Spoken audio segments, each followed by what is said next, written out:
Hello and welcome to HARDtalk Extra. I'm Gavin Esler. My guest today is a Hollywood movie star who's here in London for Guys and Dolls.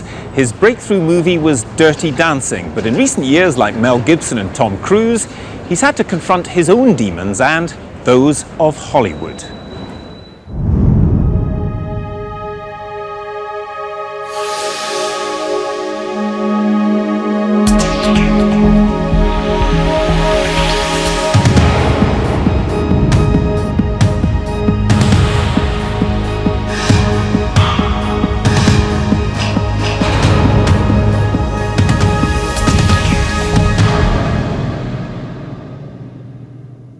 Patrick Swayze, welcome to HARDtalk Extra. Thank you. Welcome it's to an London. honor. I love your show, so it's going to be wonderful to get to sit and talk to you. Thank you. Well, why are you here? What was it about Guys and Dolls that brought you here? Dance, I guess, your first love. Guys and Dolls is one of the reasons I fell in love with the theater when I was young. It's one of the most amazing scores, if not the most brilliant score and book ever written. It's a fabulous story, with intertwining lives and the book and the songs incredibly seamless. But this Michael Grandage's treatment of this and Rob's choreography. This is the grittiest, most realistic production that's ever been done. And I heard about it in the beginning. They actually talked to me about doing it in the beginning, but I was off doing a movie. So I couldn't originate Nathan Detroit. So it came up to get to come to the West End stage after all these years as Nathan Detroit, and it just felt like the perfect match. I've always loved this show. I love both roles, Sky Masterson and Nathan, and wanted to see what I could do with him. I guess is it also instant gratification because you have the audience there? You don't have to wait for months to see how the movie turns out. There's nothing like it, because I was literally born onto the stage. Grew up with kings and queens and giants and fairies and goblins being my babysitters, sleeping in theater seats from the time I was little, because my mother is a choreographer, so she's choreographed just about every musical ever written. And over the years, I've gone back to the stage, and One Last Dance, Lisa, is my dance movie that originally was called Without a Word. We originated on stage and won a lot of awards for it. So periodically you get back to the stage and there's nothing that replaces it as an actor. That immediate, feedback and that opportunity to play off an audience and change things every performance and seeing what works and what doesn't, and don't get into this sort of rote delivery, but keep that sense of discovery and exploration every performance. And this is the perfect show to do it in, because the moment as Nathan Detroit I step out on that stage, it's like being shot out of a cannon. Once I go, with whatever energy I'm there with. Last night it was the boyish Nathan. The performance before, it was the cool, suave, in control Nathan. And so I never know where I'm going to go. Tonight? How's it going to be? I won't know till I step on stage. Because as soon as I step on that stage, it's just bam, bam, bam, bam, bam, bam, bam, bam. This guy just feeling all these different things, and he's a talker. He's a shuckster and a jiver, and it sounds like something takes over you when you get in the role, though, and you're not quite sure what it is. It's true, and it's actually the first role I've ever found to where I never know what I'm going to do next. And as an actor, that's what you strive for. People say, well, he's got that sense of danger or that unpredictability. Is like, and I think it's less that and more doing all your work, doing the research, knowing your intentions, knowing where you're coming from and why, and do you love this woman? Don't you love this woman? How much do you love this? How do you love this woman? And doing all the work, and then having, like, when the camera rolls or when you step on stage, having the courage to throw it out the window and just let whim take you. You talked there about your mother, the choreographer, and how you're born for the stage in a way. I was struck when I was reading about your background, your early years. It sounded to me like the Billy Elliot story, only in Texas. I mean, somebody who's born to dance against a society which doesn't entirely understand why guys want to dance. My younger years were really hard. I mean, that's the reason my father started me in Golden Glove boxing and martial arts, and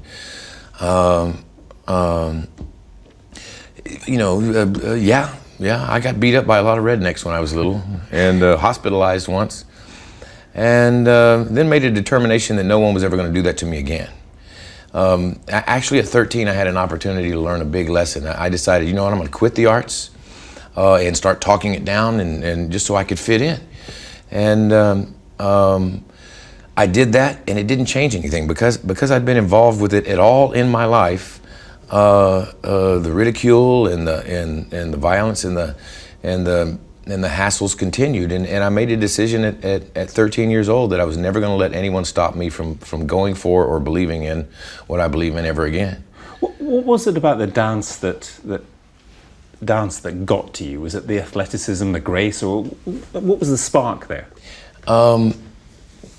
Well, you know, I don't remember a time not being in love with dance and music and everything from the Ramsey Lewis Jazz Trio to opera or classical. And so needless to say, having a mother as a choreographer, there is not one form, one style of music that I didn't fall in love with from the time I was little. But there was something about when you step on stage and something happens to you and something communicates through you. And I really believe dance is the truest form of communication. It's our oldest form of worship. From dancing to beating logs around a fire. There's just something. I would have to admit that no matter how far I go as an actor, as much as I love my craft and I fall in love with it more and more as the years go on, nothing will ever replace the dance, because it's that kind of communication that doesn't require the benefit or hindrance of words. And if you can get to that place where you truly can communicate something, through your body, just a simple move, and it's a beautiful thing when you hit it. And yet, in a career which you've talked about frequently, full of ups and downs, that's Hollywood. Just as you were making it as a classical dancer, you got injured, or an injury flared up again, and which stopped you. I mean, that must have been an incredible blow, given the background that you were talking about, and overcoming hostility and people saying, "Oh, he's a sissy in Texas, we don't dance." Well, you have to understand, also in Texas, I had scholarships to college in football, track, swimming, diving, and gymnastics, scholarships with every major ballet company in New York, recording contract offers in my teens, around the B.J. Thomas time. Oh, I just dated myself, didn't I? So I had all these. It was a hard decision to decide to go to New York and dance, as opposed to, well, I did go to college on the gymnastics team for a little while. Then took off with Disney on Parade, and then came back and was ice skating. Had the opportunity to skate with the Holiday on Ice and the Ice Follies at one point. And then I decided, no, I have to go to New York and dance. Now that may have been because I'd already gotten my knee blown out in high school, and I decided, no, the dance is, it was the epitome of what the human body could do physically. And it seems like at different points in my life, something has happened to spur me on to the next, I think, right phase in my life. It was the right timing for me to move into out of musical theater and out of the ballet and move into my life as an actor. My mother taught me and all the kids and all her students that you could never hope to be an artist unless you were well versed in every level of the arts, as a dancer, as a singer, as an actor, but when I left dance, it was a whole different journey for me, because my years in musical theater I really considered were sort of the school of presentational acting. And once you get into film, all of a sudden it's got to get very, very real if you want it to work.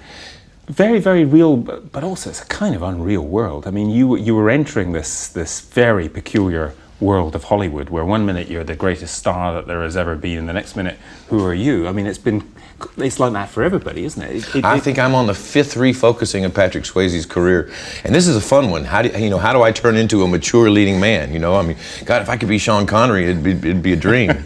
Well, you've got a few years yet to be Sean Connery.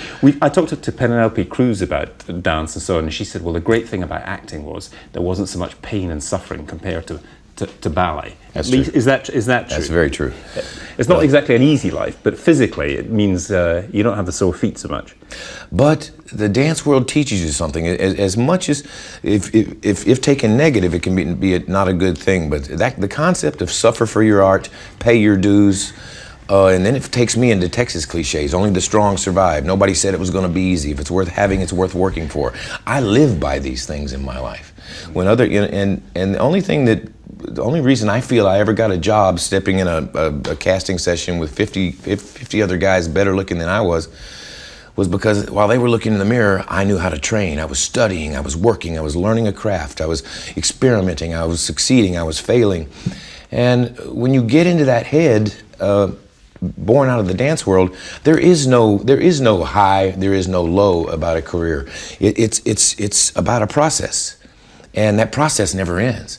And that's the fun part about this career. I'm having a blast in my career at this point. Once I got out of what I called the blockbuster box office mentality and started playing wild zen-like surfers and messed up doctors in India and drag queens and pedophiles and anything that my insides, felt challenged to do, that's when my career started really getting fun. It's not necessarily the history-making movies that have given me a 30-year career so far. It's really been the cult-following movies, The Roadhouse, The Point Break, The Next of Kin, The Outsiders, and now City of Joy, and now Tu Wong Fu playing a drag queen. I mean, it's got giant crowds, still watching it in the theater. At this point in life, though, with this process in this career, what I am filled with is a great deal of gratitude.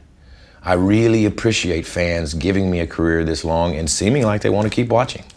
In all its various facets. I was really struck by some of your reviews. You'll hate this probably, or maybe not. Oh, no. I don't know. Dirty Dancing, of course, everybody associates you with that. But it was said of you, you had the feline grace of Brando, the vulnerability of Dean, and a touch of pure 80s irony. Or there was another one, another movie. Not since Valentino did his tango and the Four Horsemen of the Apocalypse has been such a confident display of male sexuality. Well, that's not bad, is it, for a guy beaten up for dancing in Texas? It's not bad. I tell you, I'm fooling somebody for a while, aren't I? But it was some of those films, the feline grace and so on. Women loved it. I mean, some women went to see Dirty Dancing. It was said 50 times. Is that true? I guess it must be. What? That they went to see it over and over and over again. Oh no! 10 years ago, there was the 100+ Club. Women that had seen it in theaters over 100 times. So that movie's a phenomenon. I mean, so many people think that's the movie that launched me, and it's really not. That's the movie that sent my life and world into hyperspace. It was really The Outsiders and North and South that seriously launched my career in the first place. Dirty Dancing just took it into insanity. But and then Ghost, and Ghost is a similar, in some ways, it's a similar kind of story. It's a very romantic, and you have a very physical presence in both movies, which I sort of am torn between guy movies and heart movies, and I love it when you can find that blend. How did you handle? You talked about the madness of all this in a way. But how did you handle fame? Because I know you've talked about fame as being incredibly alienating, was your words. Did you feel unlike other people, or what? I don't think. Yeah, I sort of. Whether it was that I was taught, I always have said that I graduated from pre-God school. Everything had to be perfect in my life. If you're going to do it, you're going to be the best. And I love that perfection mentality. It just gave me such a sense of drive. But when you apply that to your emotional life, not a good thing. So you have to learn how to separate those kinds of energies in your life, especially when you're an intense personality.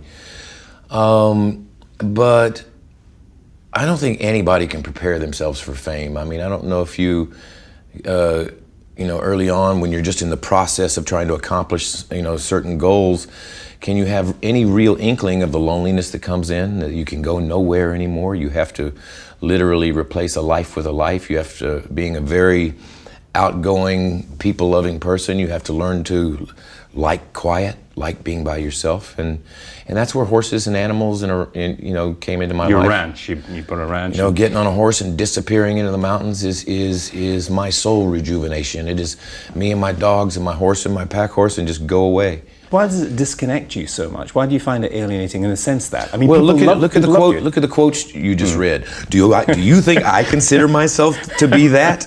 So people put you on this God pedestal, and you're not that. And they love shooting you down off of it too. Yes. But they love putting you back up there if you earn it. And I like earning it. I like to shoot me down.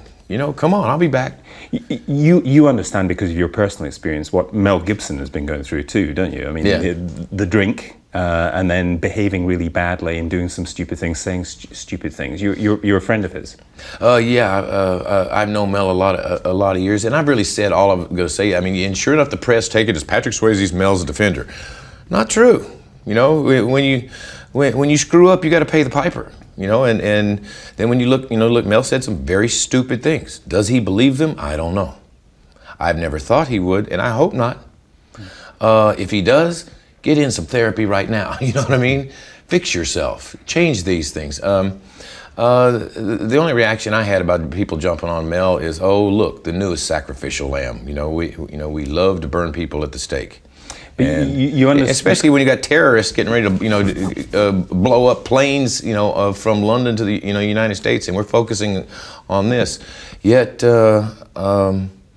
I think for his statements, every Jew in the world deserves to be not too happy. Maybe Tom Cruise is the latest sacrificial lamb, and use your phrase, and he's the next one that's been kind of knocked off his pedestal and dropped. I mean, it is that kind of world, isn't it? One minute you're box office, the next minute you're, for some reason, not. Maybe the next minute you are. But I've sort of refocused my career so many times, I don't really take it all too seriously. The press are going to do what they're going to do. Hopefully with this reality TV mentality and the world going for nothing but anything that's surface, I hope that changes soon. I hope our standards, I hope our levels of integrity and morality and passion and beliefs upgrade themselves pretty soon. I've always had a real faith in the audience, and it's just like making a career on movies that touch your heart in some way.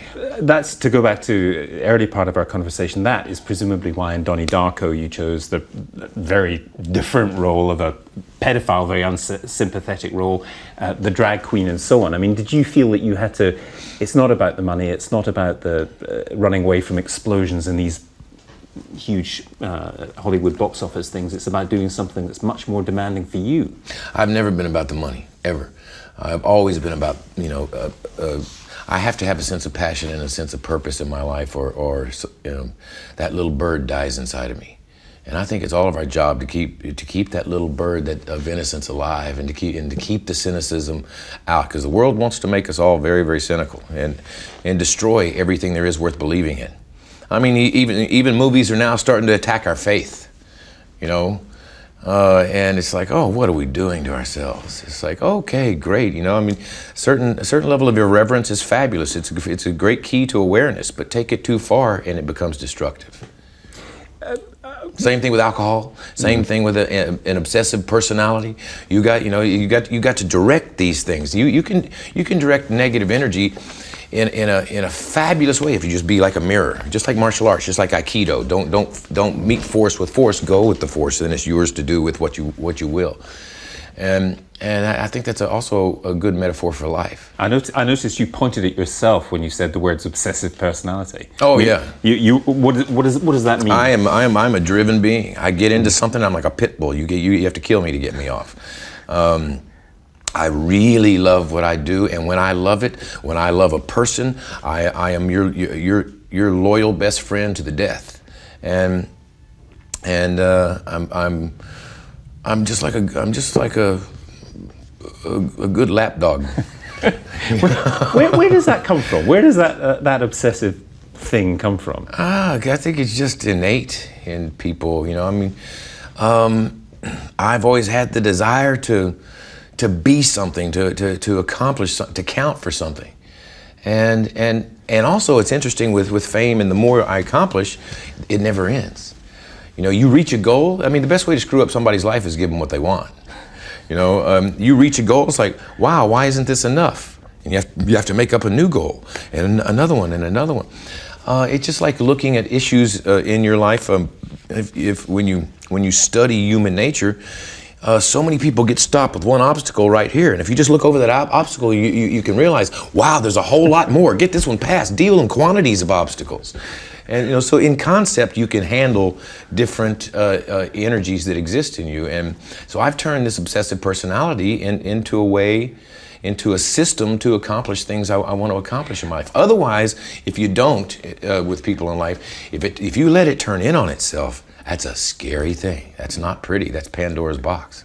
I can see why you and Hollywood fit bits together sometimes, and sometimes just don't fit. I phase in and out of Hollywood. Somebody on this program once described Hollywood movies nowadays as the world's best paid people running away from explosions. You wouldn't like that, would you? I mean, it just wouldn't do it for you. No.